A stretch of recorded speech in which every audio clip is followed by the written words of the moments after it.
5 gruesome facts about Edmund Kemper. The co-ed killer. Edmund Kemper is one of the most terrifying serial killers in American history.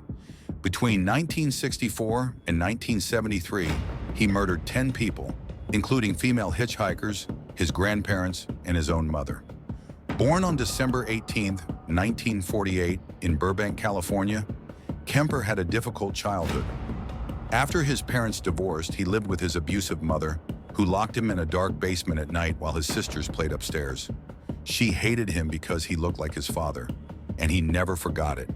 Thanks to shows like Mindhunter, a new generation has become fascinated and horrified by Kemper's story. Here are 5 gruesome facts about the co-ed killer. Number 5, he was a giant, literally and mentally. Kemper stood 6 feet 9 inches tall and weighed over 250 pounds. By high school, he was a foot taller than most of his classmates. He also had a reported IQ of 145. This combination made him both physically and mentally intimidating. Investigators called him a natural-born killer. Number 4, he killed his grandparents just to see what it felt like at age 15. Kemper ran away to find his father, but was rejected. He was then sent to live with his grandparents on a farm. He described the experience as lonely and humiliating.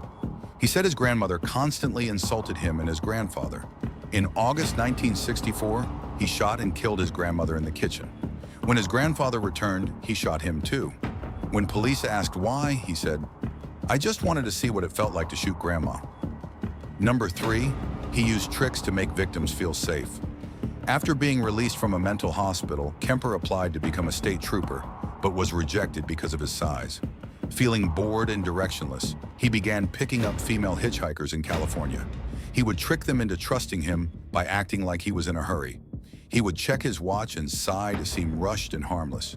Between 1972 and 1973, he murdered 6 young women: Mary Ann Pesci, Anita Luchessa, Aiko Koo, Cindy Shaw, Rosalind Thorpe, and Alice Liu. Number 2, he murdered his own mother in April 1973 on Good Friday. Kemper's mother came home after a night of drinking and started an argument. Later that night, he bludgeoned her with a hammer and slit her throat. Then he decapitated her and pinned her head to the wall.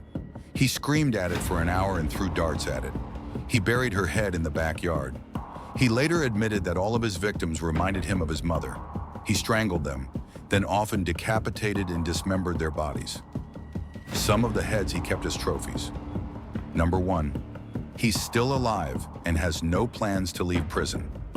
On November 8, 1973, Kemper was found guilty of first-degree murder and sentenced to life in prison.